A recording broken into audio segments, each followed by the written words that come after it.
আসসালামু আলাইকুম। সামনে এইচএসসি পরীক্ষা। তার উপলক্ষে আমরা প্রিভিয়াস ইয়ারের বোর্ড প্রশ্ন সলভ করছি। তো আজকে আমরা বায়োলজি সেকেন্ড পেপারের প্রাণীর পরিচিতি চ্যাপ্টারের হাইড্রার এই সিকিউটা সলভ করব। বোর্ড 2022-এ এসেছিল। আমরা সলভিংয়ে চলে যাবো, উদ্দীপকটাও বুঝে নিব। তার আগে অবশ্যই ভিডিওতে লাইক দেবে আর চ্যানেলটাতে সাবস্ক্রাইব করবে। তাহলে এখন শুরু করি। উদ্দীপক বলেছে যে হাইড্রার বহিতকে এক বিশেষ ধরনের কোষ আছে যা হাইড্রার শিকার আত্মরক্ষায় সাহায্য করে। বুঝতেই পারছি এটা নিউরোসাইটের কথা আমাদেরকে বলা হচ্ছে। নিউরোসাইট কোষ। আবার বহিঃত্বক অন্ততকে অন্য এক ধরনের কোষ আছে যা পুনরুৎপত্তি ঘটাতে পারে। এটা হাইড্রার একটা সুপার পাওয়ারের মতো পুনরুৎপত্তি। তার মানে এটা হচ্ছে আমাদের ইন্টারস্টিসিয়াল যে সেল আছে সেটার কথা বলা হচ্ছে।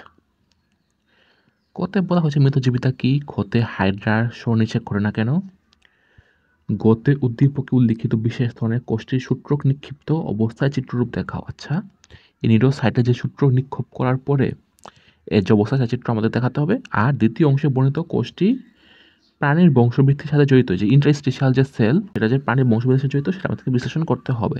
তো এখন সলভে চলে যাচ্ছে। কতে আমাদেরকে বলছে মৃতজীবিতা কি। যখন দুটি ভিন্ন প্রজাতিভুক্ত জীব, দুটি ভিন্ন প্রজাতির হতে হবে, যেটা আমরা এই চ্যাপ্টারে পড়ছিলাম, হাইড্রা আর শৈবাল দুটা ভিন্ন প্রজাতির, ঘনিষ্ঠভাবে সহাবস্থানের ফলে পরস্পরের কাছ থেকে উপকৃত হয়, তখন এ ধরনের সাহাচর্য বা এই ধরনের সহাবস্থানই হচ্ছে মৃতজীবিত। তাহলে দুটি ভিন্ন প্রজাতিভুক্ত জীব যখন সহাবস্থানের ফলে একে অপরের কাছে উপকৃত হয়, তখন ওই সহাবস্থানটাই হলো মৃতজীবিতা। খতে আমাকে বলা হচ্ছে যে, যেটা আমাদেরকে বলা আছে যে হাইড্রার নিষেধ করে না কেন।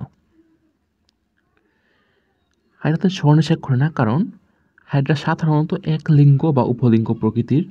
যদি এক লিঙ্গ হয় তাহলে তো নিষেধ করার কোনো সুযোগ নেই। আর যদি উপলিঙ্গ হয় তখনও উপলিঙ্গ হাইড্রাতে পুং ও স্ত্রী যৌনাঙ্গ বিদ্যমান থাকলেও, যাদের উপলিঙ্গ, কিন্তু এই স্ত্রী ও পুং যৌনাঙ্গ একই সময় পরিপক্কতা লাভ করে না। নিষেকের জন্য অন্য একটি বিপরীত লিঙ্গের হাইড্রার প্রয়োজন হয়, আর এই কারণেই হাইড্রার দেহ সনিষেধ করে না। গৌতম দেখেছিলাম হলো নিউরোসাইটের সূত্রক নিক্ষিপ্ত অবস্থা চিত্রটা অঙ্কন করতে হবে। এই চিত্রটা অঙ্কন করতে হবে, তো আমরা দুইটাই দেখে দিলে একটা পার্থক্যটা বোঝা যায়। সো নিউরোসাইটটাকে যদি আমরা দেখি, যখন কিনা সূত্রক নিক্ষিপ্ত থাকে না, সূত্রটা পেঁচানো অবস্থায় থাকে, তো এটা যেহেতু একটা সাইট মানে এটা একটা কোষ, তাই কোষে এই যে সাইটোপ্লাজম থাকবে, এর নিউক্লিয়াস থাকবে, এবং এর ভেতরে এই থলের মতো নেমাটোসিস্ট অংশটা থাকবে, এবং এর ভেতরে এই সূত্রকটা পেঁচানো অবস্থায় থাকবে যখন এটা নিক্ষিপ্ত অবস্থায় না। বাইরে এই তারপরে অপারকুলাম দিয়ে এই ঢাকনাটাতে ঢাকা থাকবে, আর এই নিডোসিল নামক এই কাটার অংশ থাকবে, যেটা কিনা ট্রিগার হিসেবে কাজ করে। দেখুন, যদি আমরা দেখি যে যেটা আমাদের প্রশ্নে মূলত চেয়েছে সেটা সূত্রকটা নিক্ষিপ্ত অবস্থার চিত্র, এটা যদি আমরা দেখে নিই, একই মতোই থাকবে। এই যে কোষের যে অংশটা, সাইটোপ্লাজম অংশটা একই থাকবে।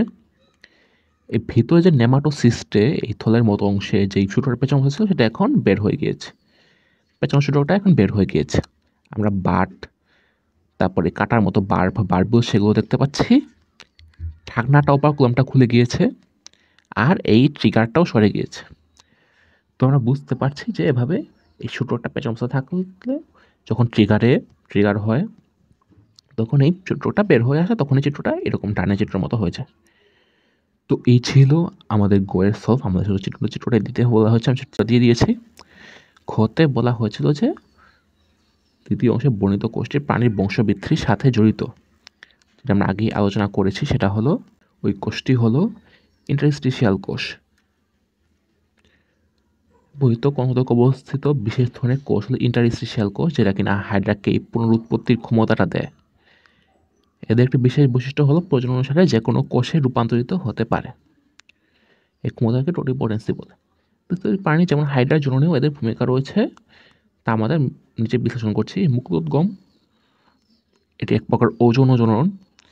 এক্ষেত্রে হাইড্রার দেহের নিম্ন অংশাংশে ইন্টারস্টমের সূচনা ঘটায়, এর একটা ভূমিকা দেখতে পাচ্ছি।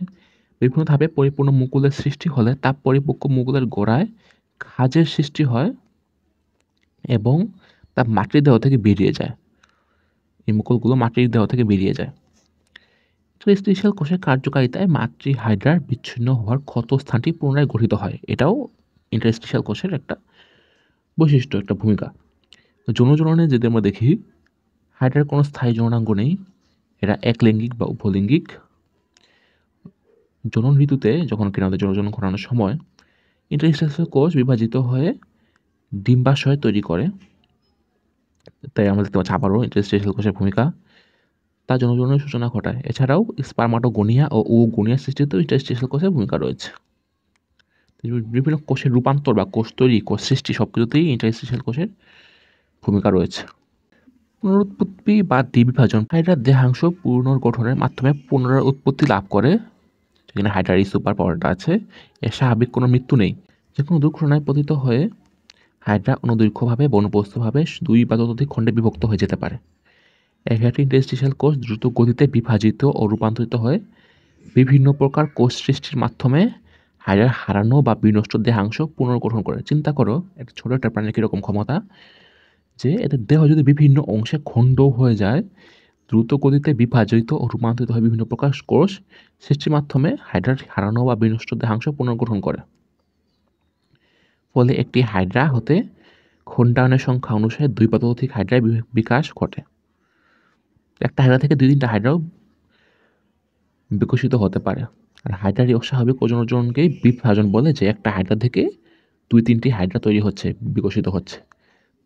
তারপর আলোচনা থেকে বলতে পারি যে ইন্টারস্টিশিয়াল কোষ হাইড্রার বংশবৃদ্ধিতে জড়িত আছে। অযৌন হোক, যৌন হোক, দ্বিবিভাজন প্রক্রিয়া হোক, সব ক্ষেত্রেই ইন্টারস্টিশিয়াল কোষের ভূমিকা রয়েছে। তো এই ছিল আমাদের সলভ। আমাদের ভিডিওতে পুরো হিসেবে দেখতে সেটা লাইক দিবে, চ্যানেলটা সাবস্ক্রাইব করবে। পয়েন্টে তোমাদের কোনো প্রশ্ন থাকলে অবশ্যই জানাবে। এছাড়া তোমরা আমাদের পেজটা ফলো রাখলে ফেসবুক পেজে সব ভিডিও পেয়ে যাবে। আর স্ক্রিনে দেখো আমাদের বায়োলজি প্লেলিস্ট থেকে, কেমিস্ট্রি প্লেলিস্ট থেকে তোমরা আমাদের প্রিভিয়াস ইয়ারের বোর্ড কোশ্চেন সলভের অন্যান্য ক্লাস দেখে নিতে পারো।